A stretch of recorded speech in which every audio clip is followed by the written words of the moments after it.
brain exhausted, I'm thinking awkward. Lanes I make you eat a plate of sausage made from Lorraine and Bobby. I may be modest, you paying homage on crazy honor. That you can't wait to comment on my mistakes and my blunders. Hey, I wouldn't trade it for nothing. I'm the most hated, but play I'm taking your date and your woman. Oh dang, your date is your woman. I trade her later if you want her. And she bring friction like Raiden and Blanca. Statements behaving like Saint Dangerous when drinking angry. The same with a mama. Pain with no gain is a bomber. Hit you with sticks. What it do? What it do? What it do?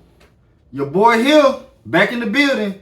Episode 85 to the Pull Out Game podcast, man. You already know what's going on, man. I appreciate everybody hitting the like, share, subscribing, comments, you know what I'm saying? Smoke signal, singing telegram, any way to get it out to your people, man. Like, I appreciate y'all for real. Like, couldn't have did it without y'all, man. And still got a long way to go, man. And look, man, you know they got like words and phrases, you know, slang in the dictionary and terminology and stuff that they got. But, you know, let's take, for example, the word choke, right? Let's take the word choke, for example. You got 3 different ways that you could choke. You know, one way you could choke, you might be eating on some chicken, and you might choke on a chicken bone. You know what I'm saying? It might go down the wrong pipe. You know what I'm saying? We ain't doing no homo stuff and none of that. I mean what I mean. We don't do that here. We don't do that no homo. I mean what I mean. But look, you could choke on some chicken, or you might drink some water or something, and it might go down the wrong pipe. You know what I'm saying? They got that, you know, I don't know the terminology. I ain't no scientist or nothing. But, you know, they got the, you know, the water go down, the esophagus where the water go, and the food go down where the food's supposed to go. And then I get they meat all in the middle. You know what I'm saying? In the belly or whatever. I don't know. But look, you can eat food or drink something, go down the wrong pipe, your esophagus, whatever, and then you could choke. You know, you could choke. That's one way you could choke. Another way you could choke is, number 2 is, you know, like a sports terminology. Or, you know, you might be playing sports, might be the finals or a big playoff game. It ain't got to be professional sports. It could be like high school sports or whatever. And, you know, you get to the big game and you the main player. And when they get to you and it's time to ball out like you've been doing all season, you can't hit a shot. Or it might be baseball. It's a big playoff game. You striking out. You know, might be football. They throw you a long pass. You've been catching big passes all season and you start dropping passes and, you know, your hand came like an automatic butterfinger. You just can't do nothing. You're choking. In a big moment, you're choking. So, you know, or you might take a test, whatever like that. And, you know, or pop quiz. You study for the quiz, the test the whole night, the whole week. You got the answer down pat. You know, you do practice run with your people. They ask you questions, you answer them like that. You got it down pat. You ready to go for the test. Let's get it. Then when the day of the test come, use a no-show. You forgot all the answers. Your mind gone completely blank. And you just don't know what's going on no more. All them answers that you had down pat, they just did a backflip out your brain. So, yeah, that's another way. You know, you can choke. During big moment, you can choke. That's one way. And then, like I said, you know, you might choke on some food or some liquid, water, and you choke. That's another way you choke. And, you know, the third way, I told you 3 ways that you could possibly choke. And the third way you could choke is, well, look, y'all, by me saying that lead me to the jersey I'm finna pull out. Authentic, all stick, everything. And I know y'all probably wonder, like, where the hell is this going? Like, what he talking about? Like, choking and stuff like that. So, what could be the third way you could choke? You know, like I say, you could choke on some food, water. That's one way. Or you could come up short, like in sports or performing something, and you choke. You know, it happens. But the third way to choke, you know, they got self-inflicted choking. You know what I'm saying? But look, check this out, man. That lead me to the next jersey, or the jersey I'm finna pull out. I said next jersey. I ain't pulling no jersey out yet. I'm talking about next jersey. I'm so years ahead of this. But look, the jersey I'm finna pull out got something to do with what I was just talking about. When I pull it out, some of y'all might get it. Some of y'all probably won't. But the one that don't get it, I'm going to get y'all on track, man. You know what I'm saying? So, y'all bear with your boy, man. But the jersey I'm finna pull out, this dude right here, I don't want nobody to drop no slander on his name. The dude is a certified legend. He a beast. He's not to be played with. They tried to play with his name, and he just stood on business, man. And he was a hell of a player. But the jersey I'm finna pull out, all stitch, everything. Jersey I'm finna pull out is this guy right here, man. Stop playing with your boy.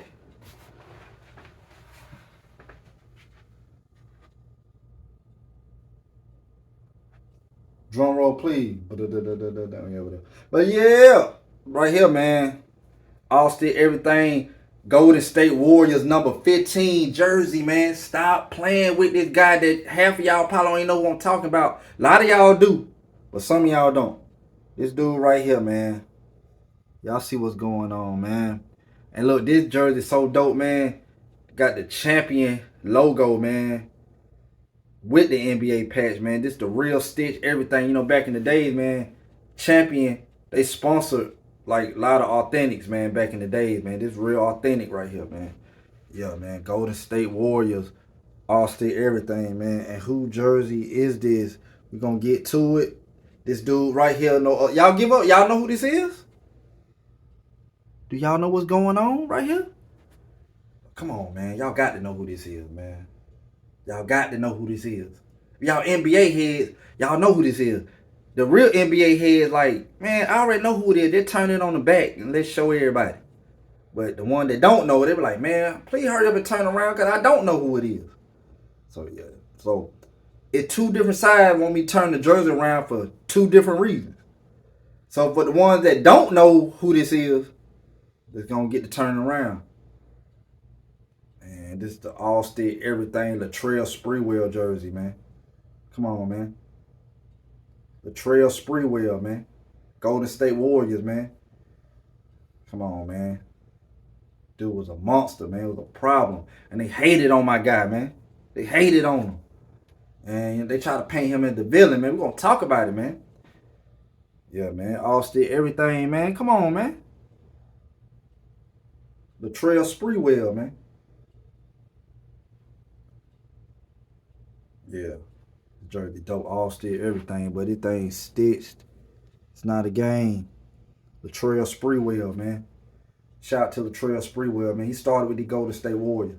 Let's talk about Latrell, man. Come on, man.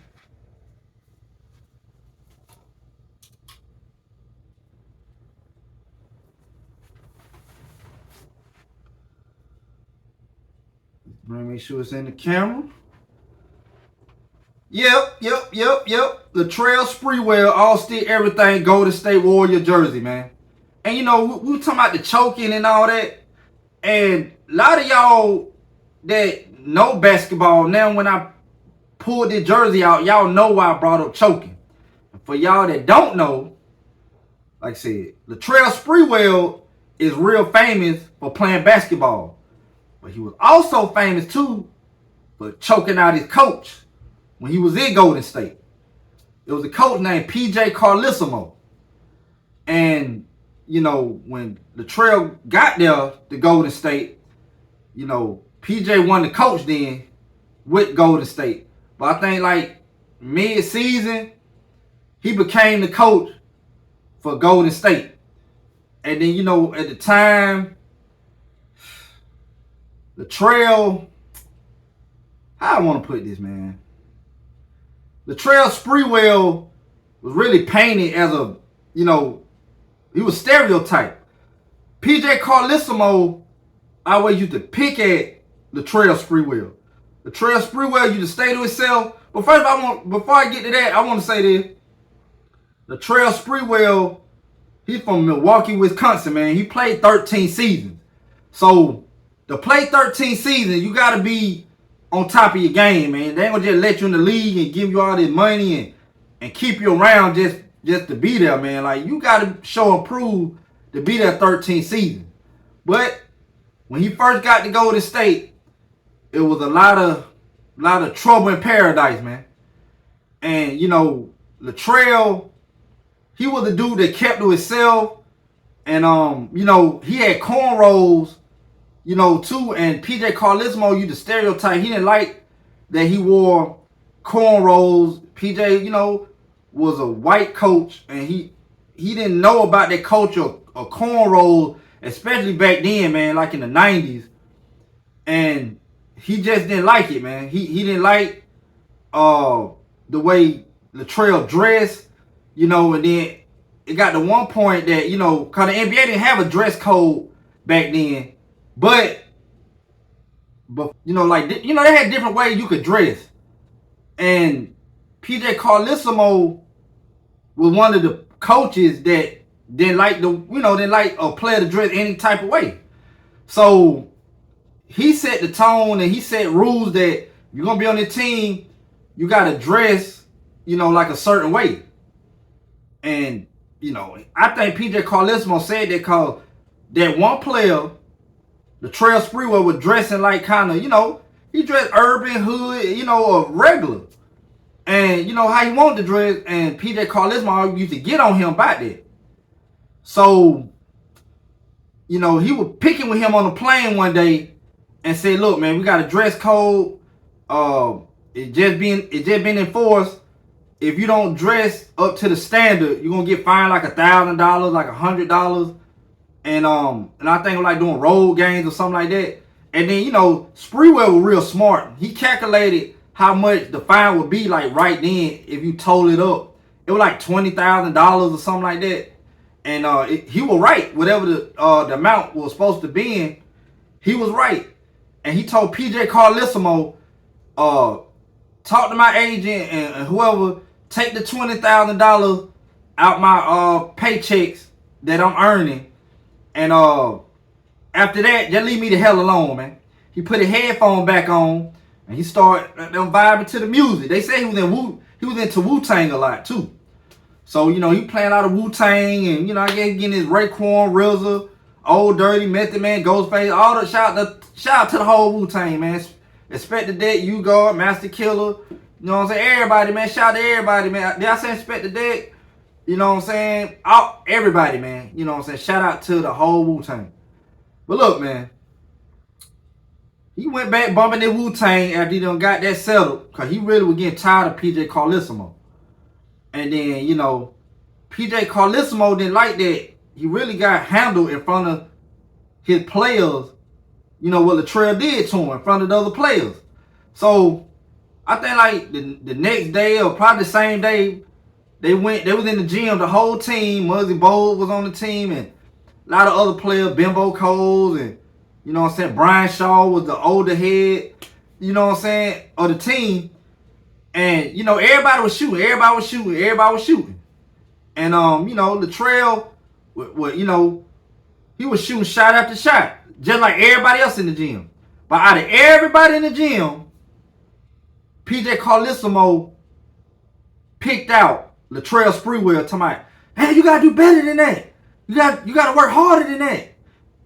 Kept messing with him. Then he came back again about 5-10 minutes later after everybody was shooting and told Latrell Sprewell to his face, if you gonna play like that, you get the hell out my gym right now, or you get the F out my gym. And Latrell basically said, man, if you don't stop messing with me, I'm gonna beat your, like that. And I don't know what happened. Everybody was shooting, everybody was separated off. And then PJ Carlesimo did it again. He went right to Latrell Sprewell and whispered or said something to him. Latrell Sprewell slammed the basketball, bounced it down, and ran to PJ Carlesimo. And Latrell Sprewell choked him out. So you got choked where you could choke out some food, you could choke on the pressure, or you could get choked. Like literally get choked. So after that happened, they had to pull Latrell Sprewell off. And when they pulled him off, PJ Carlesimo, and he had like, PJ Carlesimo had like like fingernail marks on his neck and everything. And PJ Carlesimo was like shocked, like he couldn't believe all that went down. And they had to pry that man off like a stuck nail in some wood and pulled out by a hammer. They had to pry him out. And then when the assistant coaches and everybody trying to get Latrell off, PJ Carlesimo, he was choking. I mean, he was kicking the assistant managers and kicking the players. He was really intent. Damn, they're like trying to kill dude. Like, I don't know if he was trying to take it down, but he damn sure sent the message. And they finally pried Latrell off PJ Carlesimo. And then they sent him to the locker room. And when they sent him to the locker room, you know, Latrell chilled for about 5 minutes. He thought about it. You'll think he be done cool down by now. He ran back out there and tried to choke PJ Carlesimo again. And then after he tried to choke him again, they were like, oh man, so it turned to like assault. And then when you try it again, they charged that aggravated assault. So after the aggravated assault, they were really like, they punished him like 2 times. I think like the first time they like got him, they messed up his contract. I think they terminated his contract. He had like $23 million or something like that. They terminated the contract. And then when they terminated the contract, I like, they just stopped the contract. Just terminated it. I like, what are they doing? What's going on? But they dropped his whole contract. And then after that, they suspended him for a whole year. That's the second punishment. They suspended him a whole year without pay. So they like did him dirty. They just really suspended dude and just did him like dirty like that. They didn't even get the other side of the story to see what's going on. They just automatically took PJ Carlesimo's side and everybody else's side. Just automatically took his side. And I'm like, you know, that like y'all didn't even try to ask like why did he do that? Or why did he try to like, you know, be like this mean dude? They never tried to get his side of the story. And I never figured that out though, man. I felt like it was like some racist stuff going on, or it was like some evil behind the scene to get him banned or something. And I'm like, why are they doing that? Like, what's really going on? But yeah, you know, so he got suspended, and they, you know, like I said, he did choke the coach, and he asked to get traded. Then, you know, he ended up getting traded to the, you know, to the Knicks, and you know, he ended up playing with the Timberwolves and all that. But you know, I got some more Sprewell jerseys, so we're gonna get into all that too, man. But I just want to speak on that too, man. But Latrell Sprewell in the league though, he played 13 NBA seasons. He averaged 18.3 points per game. He had 4.1 rebounds per game. You know what I'm saying? Assists is 4 points, 4.0 assists per game, and he had 4 All-Star selections. So he did his thing, man. And through the course of his career, he played over 913 regular season games. He scored a total of 16,712 points. And he averaged 18.3 points per game, as I said earlier. And he accumulated over 35,270 minutes on the court. You know what I'm saying? So, I mean, we could get into all that. That's like over his whole career. Got some more Sprewell jerseys like the show, but they always stereotyped him like he was this bad dude, but they never like really, I never liked how they never really like took his side and stuff. Then when he did an apology, he came out a press conference and said apology. Bimbo Cole, Brian Shaw, a lot of people that was like, you know, veterans and seasoned, they stood behind him. And Robert Horry wasn't even on the team, but Robert Horry played with Latrell Sprewell for the University of Alabama. So he stood behind the podium. I mean, he stood behind Latrell when he was talking too at the press conference, apologizing. And reason Robert Horry stood behind him because he played with him as a teammate in Alabama. So Robert Horry, he was loyal though, but a lot of them players, Bimbo Cole, and a lot of them players, Felton Spencer, and all of them, they stood behind Latrell as he was talking. And another thing too, when PJ Carlesimo was getting choked out, a lot of the players was like, man, I could help PJ Carlesimo, but the way he been talking to us too, man, let that man get choked out a little bit longer. So yeah, and you know, they knew that too, and they stood behind Latrell doing the apologizing. So after all that happened, you know, folks end up getting traded 2 or 3 days later. Like, you know, Brian Shaw, Felton Spencer, everybody started getting traded, man. You know, and PJ Carlesimo, I think he had a lot to do with it, but they said PJ Carlesimo was a real mean, dirty coach, man, like behind the scenes, like real dirty. So Latrell just couldn't take it no more, man. And you know, he had a bad reputation about, you know, Latrell had like a Rottweiler, some kind of dog, And, you know, Latrell had a 4-year-old daughter at the time, and the dog bit his daughter, like, real bad, to the point that she had to have surgery. And a lot of people expecting Latrell to put the dog down and kill it. But Latrell, like, no, he part of the family. Even though that happened, Latrell's on the tip, like, the dog didn't know no better. I'm not going to put the dog down. And then a lot of people looking at him different that way. Even players and people in the media, they were like, why he not putting the dog down? This is his daughter. But I guess he was loyal to the dog too, like he was with his daughter. And somebody, you know, let me know that Latrell Sprewell's daughter went to school here, you know, in Columbus, Georgia, my city, my hometown. So yeah, I mean, I don't know how true that is, but people told me that. That's just what I heard. But that's dope if she did though. Shout out to her. I think that's the same one that got bit by the dog. I don't know. But yeah, man. I just won't speak on that. But like I said, Latrell was a beast. He was relentless. He had like the craziest dunks. He had like willpower. He wouldn't let nobody stop him on the court, man. He had a jump shot. He was clutch. He was that guy, man. But you know, company dropped him when they found out about the choking situation. You know, one of social media back then, so a lot of people was like, you know, they find out through word of mouth. They kept it in house. A lot of players had a gag order where they couldn't talk about it. But, you know, what it was though, man. I mean, Brian Shaw said his house is 10 minutes away from, like, you know, the facility. And when that happened, he got home. He said as soon as he got home, it was all over the news. It wasn't no social media then. How did it get out that quick? How did it get out that fast? I don't know. We'll never know. The media or somebody, you know, maybe PJ Carlesimo people went and told, you know, and, you know, so he could play the victim. That's what I believe happened. It had to be. Because the players didn't say nothing. They had a gag order. They couldn't tell. They would have got fined or suspended or kicked off the team if they told. So I don't know what happened with that. But like I said, you can get choked by choking on some food. You can choke by coming up short in a big performance. Or you could get choked the same way Sprewell choked PJ Carlesimo out. You know, the same way Homer Simpson be choking Bart. You know, y'all remember how Homer be choking the hell out of Bart. I know that's a cartoon, but that looked deadly the way he be choking Bart. Y'all, let's be real, y'all. Let's be real. But they said PJ Carlesimo would get choked out a little bit worse than Bart was. Just a little bit worse.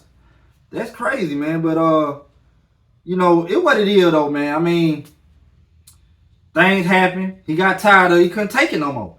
And, you know, I used to hear that story all the time, even when there wasn't no social media around. I used to hear about this story all the time. But this when it happened, man. During his Golden State days. You know, and I could pull out the Latrell Sprewell New York Knicks jersey. I rock, you know, the Minnesota Timberwolves jersey one episode. Sprewell. I mean, so, but y'all stay tuned. It's going to be some more Sprewells, though, man. It's going to be some more Sprewell jerseys, man. You know, the Alabama jersey was dope, but, you know, got too much Alabama, man. We, you know, Georgia Bulldogs over here, man. But look, man, shout out to Nick Saban and them boys, too, man. Them boys do be balling, man. I can't take nothing away from Alabama. They do be balling, man, but it's Georgia Bulldogs over here. But even though it's Georgia Bulldog, it's so many variety of jerseys, man. Like, for real, college, high school, middle school, the pros, overseas, all-star, Rucker League. It's just so many, you know, and that's et cetera, too. It's more than that. So, you just never know what I'm going to pull out, man. But, you know, I give you a taste here, you know, give you a taste there. You know what I'm saying? Give you a little bit of this and that. So, you never know what I'm going to pull out, man. But, I don't know. I just want to talk about the Latrell Sprewell situation, man. About, you know, his career really got overshadowed by the choking situation. How he choked the hell out of PJ Carlesimo. Choked the hell out of him, y'all. You know what I'm saying? And it what it was, man. But what we finna do now? Show the jersey again, man. Got to show it again. This your boy, Latrell Sprewell, man. Stop playing with your boy, man. You know what I'm saying? Let's get to it.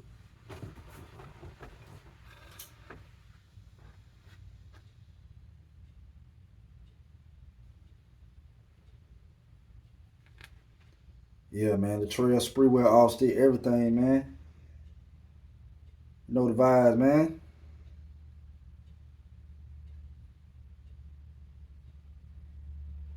Yeah, man. Damn, Latrell, man, you choking people out, man. But, you know, people just hear one side of the story, though. They don't hear all the talk and all the situations that, PJ Carlesimo was like really stereotyping him, egging him, and, and messing with him, man. Like really trying to bully the man because he a coach.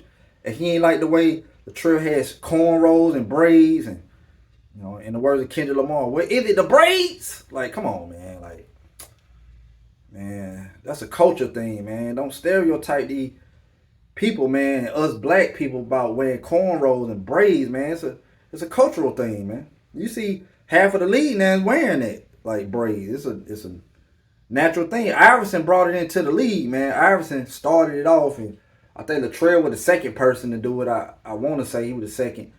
And then, after then, people start wearing braids.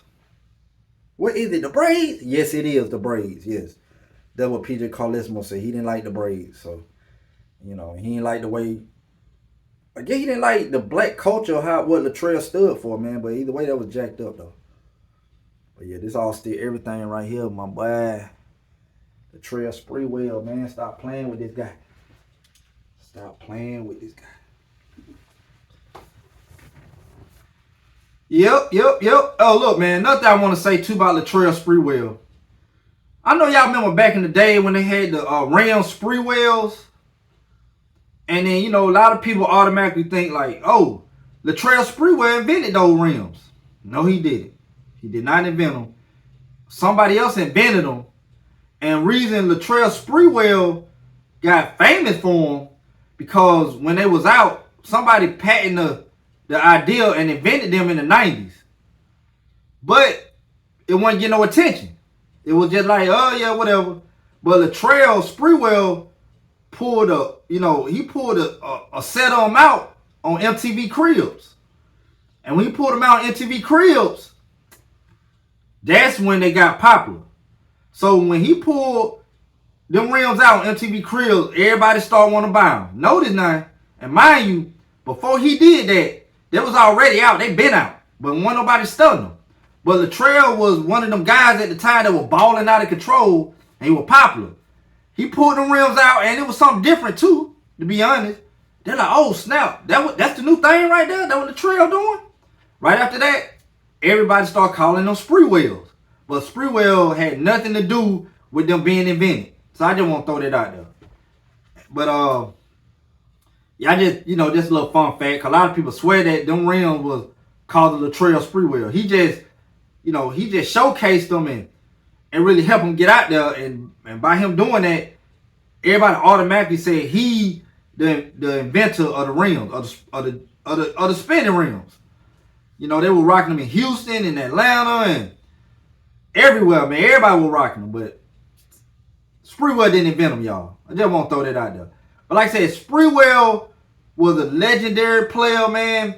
Michael Jordan said himself that who was one of the toughest people that guarded him. And he said Sprewell was one of the toughest. And Jordan always said too that, it was hard to guard Sprewell too.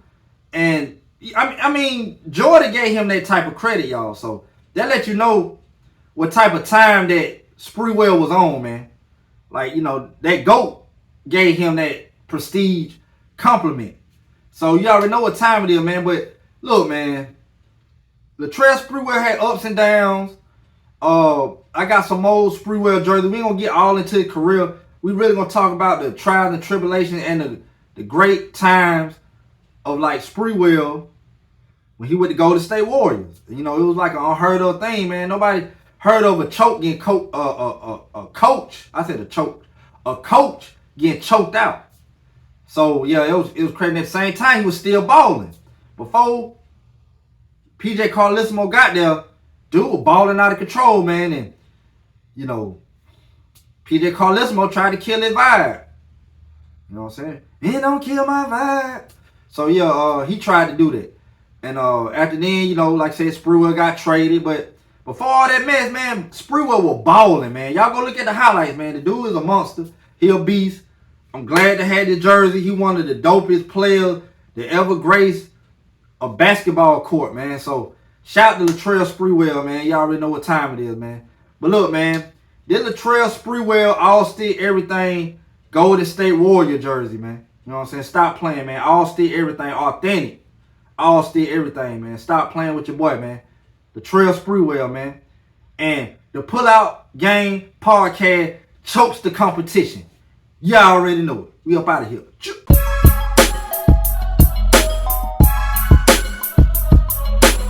My brain is exhausted, I'm thinking awkward. Lanes I make you eat a plate of sausage made from Lorraine and Bobby. I may be modest, you paying homage on crazy honor. Yeah, man. It's your boy. He ain't back again. Segment 2. You already know the vibes, man. Look, man. This segment, I just want to thank everybody for rocking with your boy. You know, being there. You know, showing up and showing out, and you know, by me showcasing. I just appreciate y'all, man. When I first did the channel, man,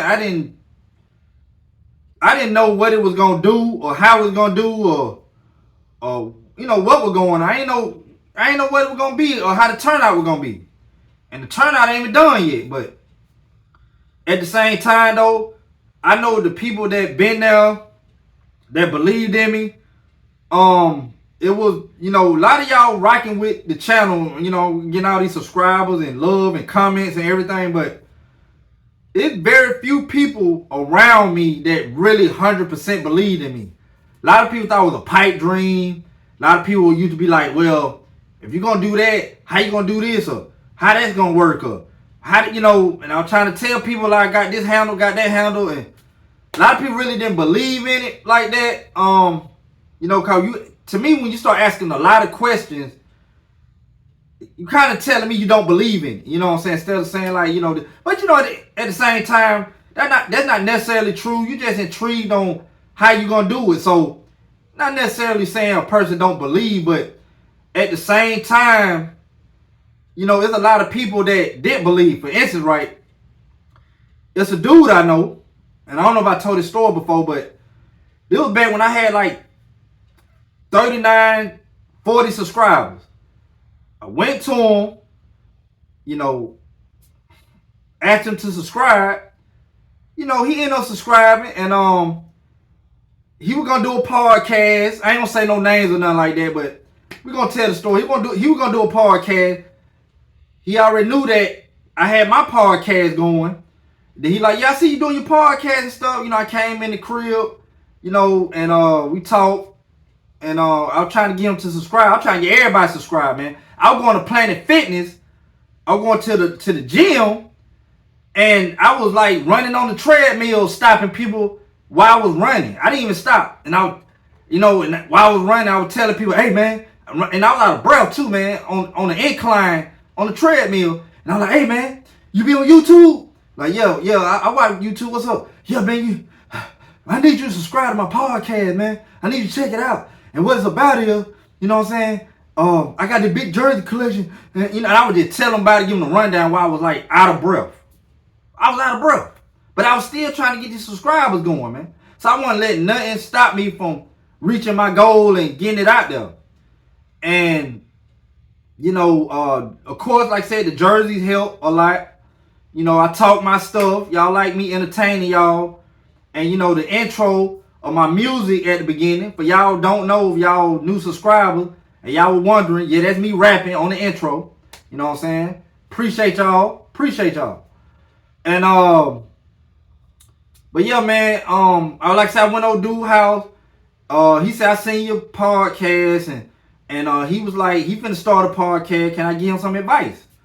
And then, you know, I told him, you know, I'm just really starting myself in my head. Like, I can't really give you that much advice because I'm just starting my damn self. Like, what can I tell you? I'm trying to figure it out. But, you know, the little bit that I did, knew kind of researching a lot, you know, on the podcast. You know what I'm saying? I mean, researching a lot on YouTube about podcast. And, you know, doing a lot of research, man. But look, man, I'll tell y'all what. Before I even get into this story, let me pull out the next jersey so y'all can have it hanging up. I got y'all. Know y'all be coming here for the jersey and me talking my stuff. But, you know, it's the pull-out game. We pulling out jerseys, so gotta pull the jerseys out, man. But look, we need to get to it. We're going to pull the jersey out, talk about who it is. Then we're going to get back to what I was talking about. Then we're going to get back to the jersey again. But the jersey I'm finna pull out, this dude right here.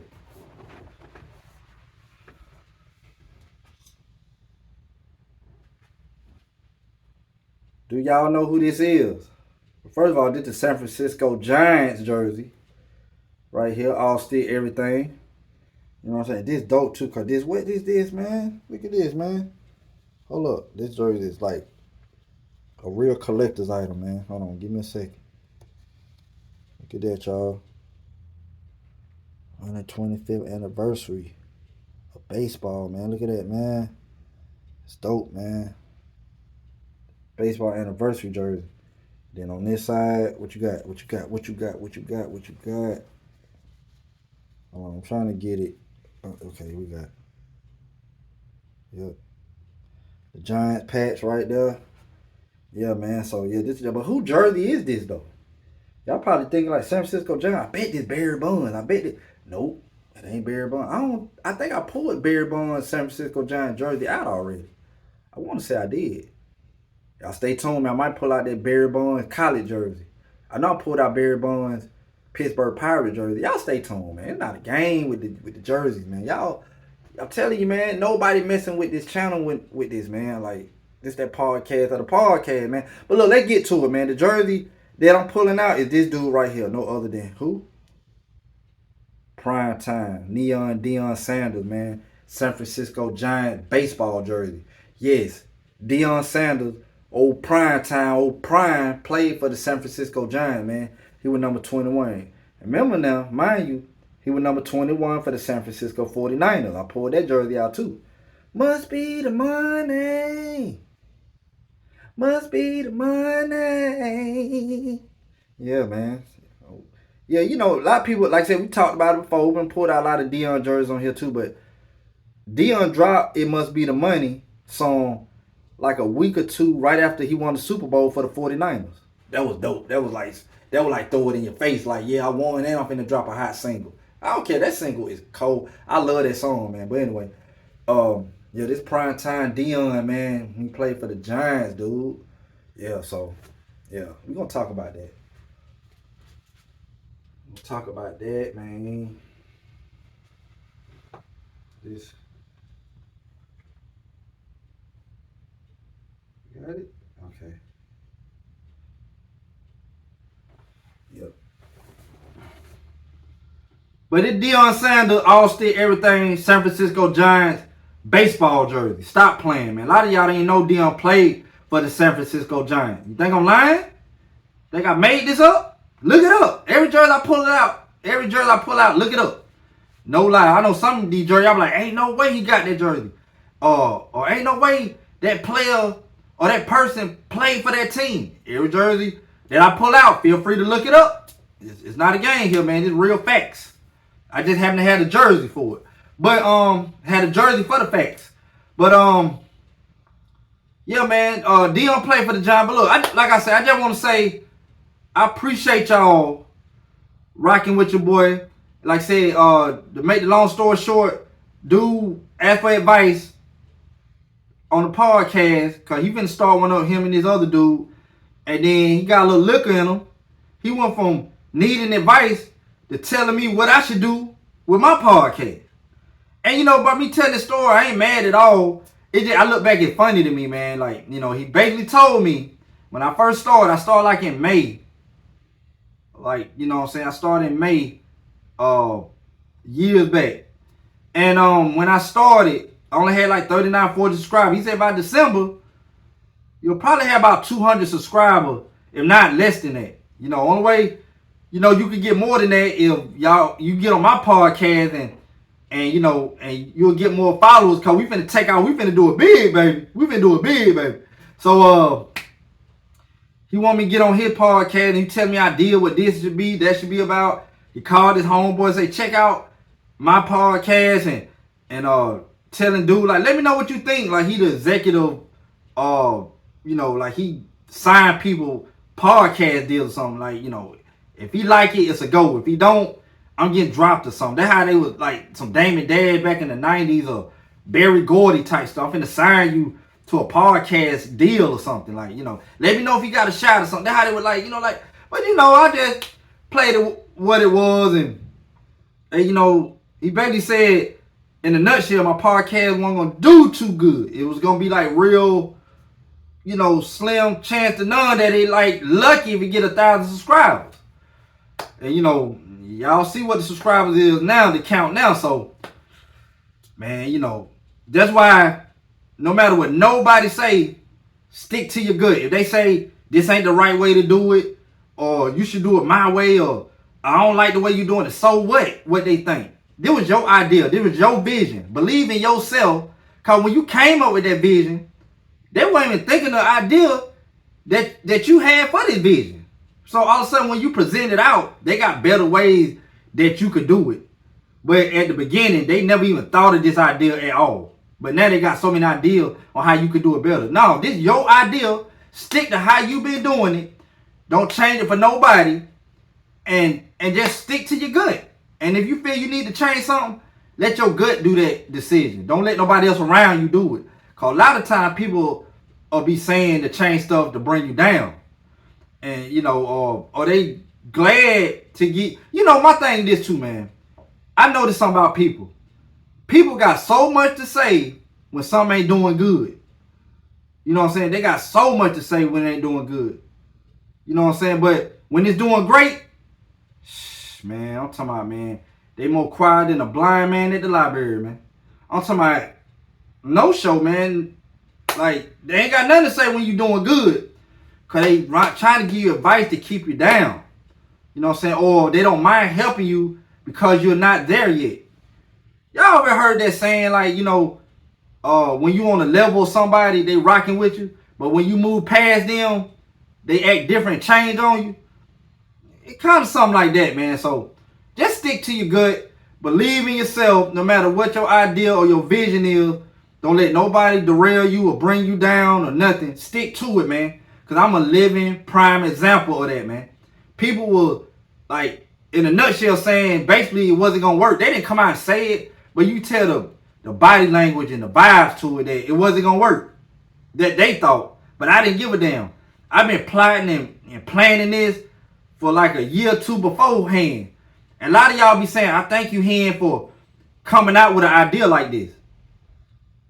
And I appreciate y'all watching what I came up with, man. This is my idea, my vision. Can't nobody take the credit for this. I thought the logo and I didn't make the logo, but I came with the whole idea how I wanted it.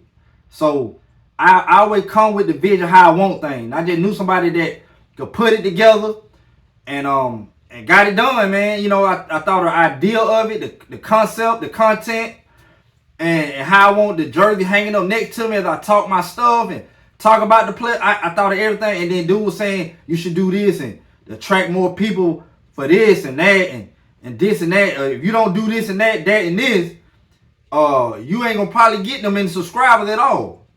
Shoot, man, y'all check the subscriber count, man, what your boy doing right now.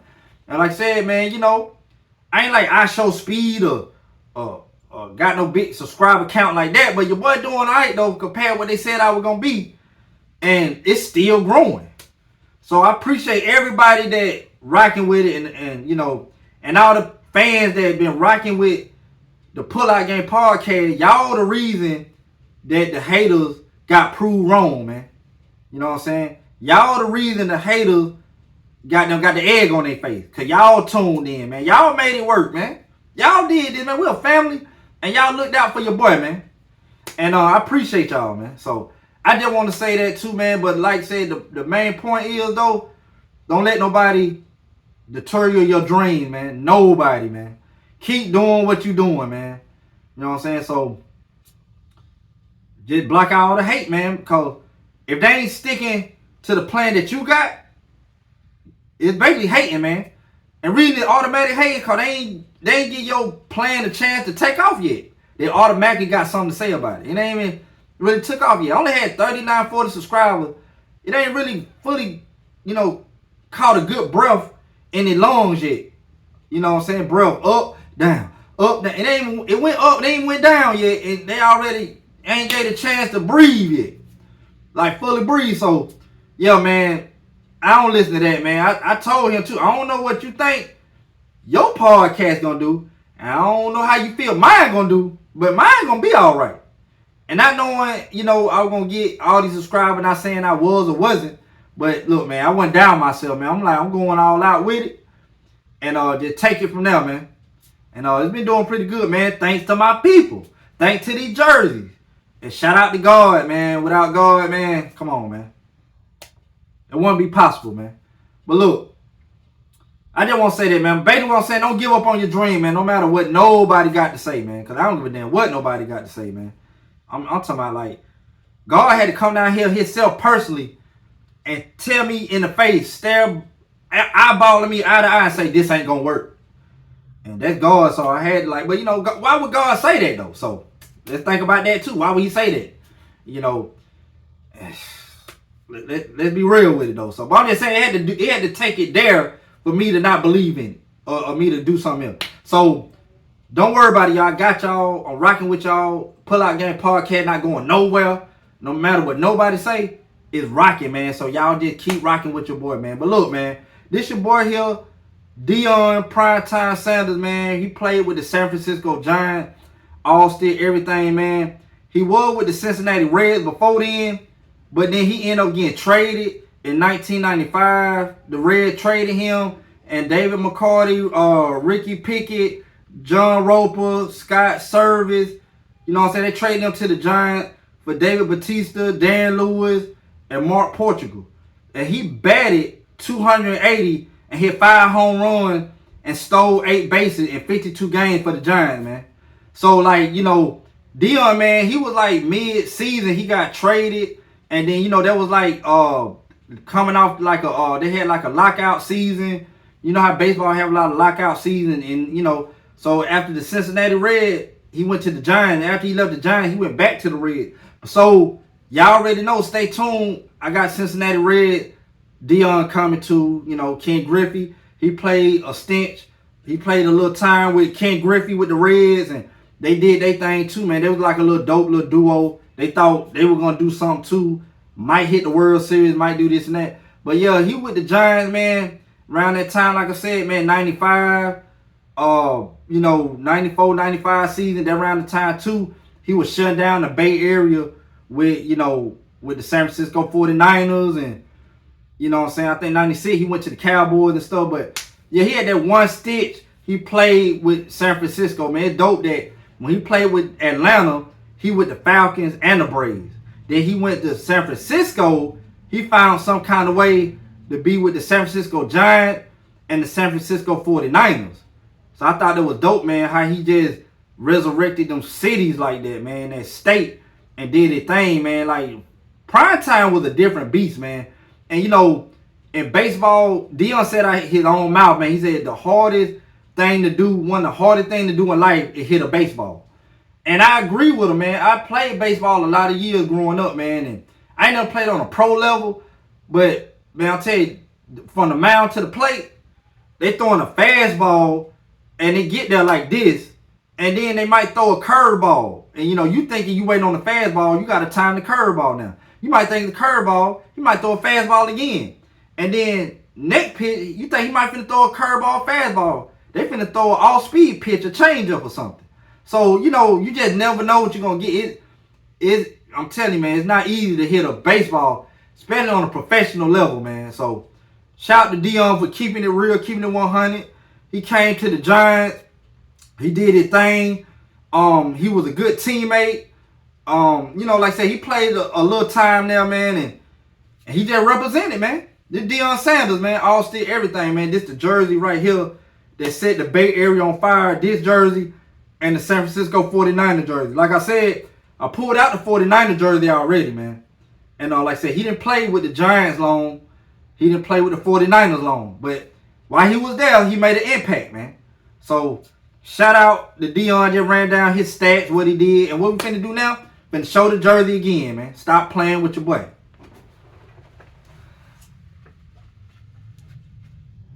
Here we go, man. Deion Sanders, man. Old prime time Deion, man. Yeah. You already know it, man.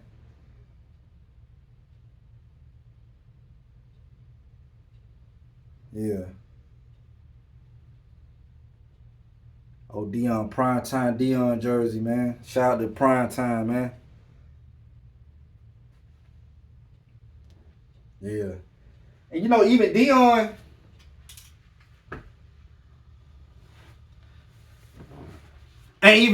like, you know, he played with, like I said, the Giants.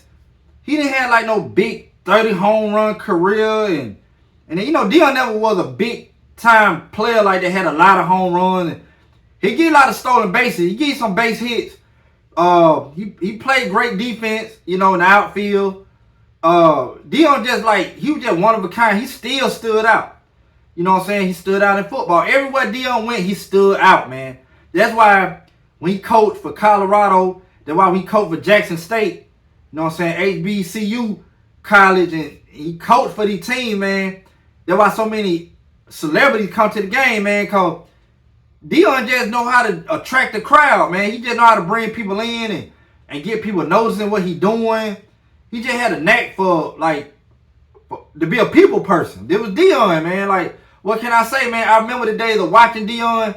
Like I said, man, that's why I love the Pull Out Game podcast, man, because I'm bringing back a lot of players that I used to watch.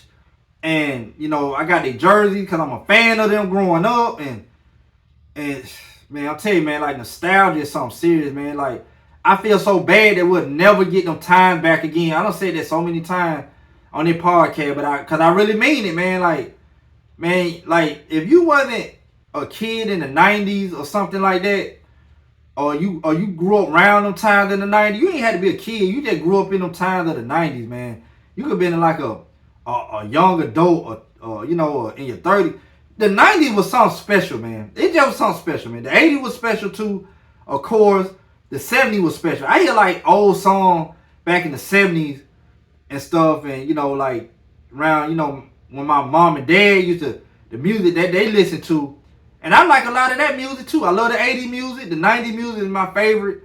But the 70s music, I hear like Earth, Wind and Fire, September song, or I just hear like some old Shy Lights or something. And it kind of make me feel like I was back in that time, like I was born around them times too. Like, I know my mom, they had like fun back then, man. Like the afros and partying, bell bottom, you know what I'm saying? Not a care in the world, just going partying and just having fun, listening to old school songs. You know, I just, back in the days like that, man, you know, I know there was some good time, man. But look, man, like I said, Deion Sanders, man, he was a different cat. When he came up the bat, he always gonna get your attention. He didn't steal them in the bases with the Giants because he wasn't that long, man. This is a rare jersey, man. This jersey is definitely rare to have, man. So, yeah, we put out some rare today, man. They're rare, you know what I'm saying? Rare jerseys. So, yeah, you know, got a Latrell Sprewell, Golden State, and, you know, that's like, you know, that's the Bay right there, man. Golden State, San Francisco. So it's like a Bay Area episode, man. So yeah, but and I promise you I didn't plan that either. I just thought about that too. I just be picking the jerseys, and then later on I'll find out, or I'll put the similarities together. Like, damn, I did, you know, coincidentally put them together like that. So, you know, it's what it is, man. But like I said, this Deion Sanders, man, I just want to pull this jersey out again. Did I show the jersey again, y'all? I can't remember. I've been doing so much talking, and I be so locked in. I can't remember if I put, but because I just said again, but I don't remember if I showed the jersey again. But if I didn't, let me show it again. And if I did already, you know, it's another time around for y'all, man. But look, here go the jersey again, y'all. Here we go.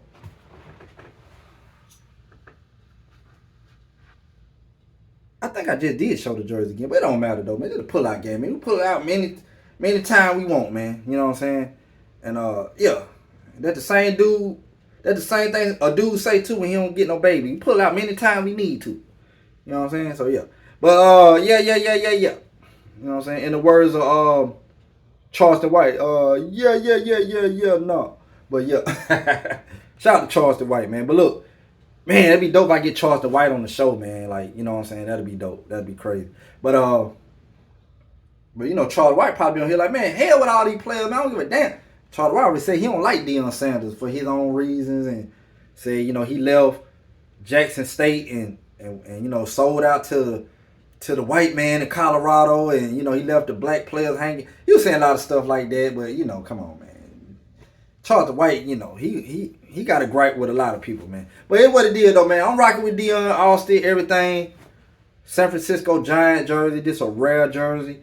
And then, like I said, you got the patch, the baseball anniversary patch right here, man. Oh yeah, it's bent right there, so we gotta open it up. Yep, man, it's dope, man. It's a rare jersey, man. It's rare right here, dog. Yeah. And then you got the Cooperstown collection tag. It's not a game, man. It's not a game, man. So y'all stop playing with your boy. But yeah, man, this it right here.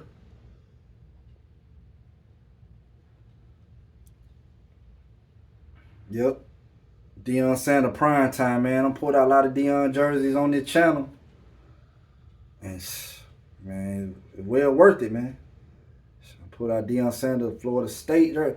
I don't even think I pulled out Deion Florida State football jersey. I put out Deion Sanders Florida State baseball jersey. But yeah, man. Deion Sanders, man. Yeah.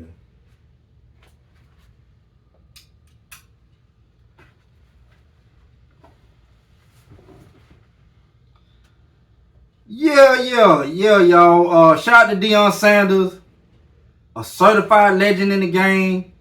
You know what I'm saying? He loved football as well as baseball, track and field. He one of the fastest athletes that ever played sports, period. And I just want to give a big shout out to Deion, man. Like, he was a big part of my childhood. You know what I'm saying? I never forget the person, the player he was. I miss those days of him playing and him doing the little end zone two-step dance that he came up with. You know, I think MC Hammer started that dance, and you watch the Too Legit to Quit video. A lot of Deion end zone dances was on the Too Legit to Quit video. You know, a lot of people knew or don't know, or I said it means the time that Too Legit to Quit the theme song for the Atlanta Falcons, and you know, y'all had to go back. I broke all that down and all that too. So Deion Sanders and MC Hammer were close friends. When Deion Sanders made the song "Must Be the Money," he dropped that song on the MC Hammer label. They were good friends. And if you watch "Must Be the Money," it had an MC Hammer type vibe. You know what I'm saying? It wasn't a lot of fast-paced dancing, but the vibe and how Deion was dressed, and it was just the way he was rapping, it was just like an MC Hammer vibe. But like I said, they were good friends though, man. So, you know, it played out that way. So shout out to MC Hammer and Deion, man. It'd be dope too. They still like close friends, go out to eat and, you know, keep in touch with each other. That's dope too. But they probably do. I don't know. But shout out to both of them. And shout out to Deion Sanders. This rare, I had to pull out this rare jersey, man. San Francisco Giants, Deion Sanders jersey, man. Prime time, man. The Deion, man. And like I said, man, shout out to Deion, man. He done had a great, illustrious career. You know, he did his thing, man. And, you know, as you get older, you know, your health catch up with you. It could deteriorate. You know, you can have genetic problems, hereditary. And, you know, Deion Sanders been having a lot of problems, man. Blood clots and this and that. And been having going through a lot, man. So, just keep Deion in your prayers. And, like, you know, he ain't on no deathbed or nothing like that. But just keep him in your prayers and him going strong and keep representing the sport and just keep living and showing and proving, man. That's what Deion do, man. So I'm rocking with Deion till the wheel fall off, man. That's my guy, Deion Sanders, man. I want to pull out this rare jersey for y'all, man. You know, can't nobody do it like the Pull Out Game podcast, man. You never know what jersey gonna be next. I just want to, you know, drop this jersey for y'all, man. I want to drop that Latrell Sprewell jersey. That's a rare jersey. A lot of people don't even pull out or know to have or have, period, that Latrell Sprewell, man. So shout out to Latrell Sprewell. Shout out to Deion, man. Shout out to them, man, for real. But yeah, man, I just want to show love to all these players, man, and talk my stuff and just have a vibe with y'all, man, for real. You know what I'm saying? Basically what I'm doing, man. But look, this Deion Sanders, man, just pulled out 2 Bay Area authentic heavyweight jerseys, man. Y'all just be hitting the face with the brass knuckles. But yeah, Deion Sanders all-stick everything, man. San Francisco Giants baseball jersey, man. Stop playing with your boy, man. And I'm up out of here like a light bulb, man. Y'all hold that thing down, man. Pull out game. When drinking angry, the same with a mama.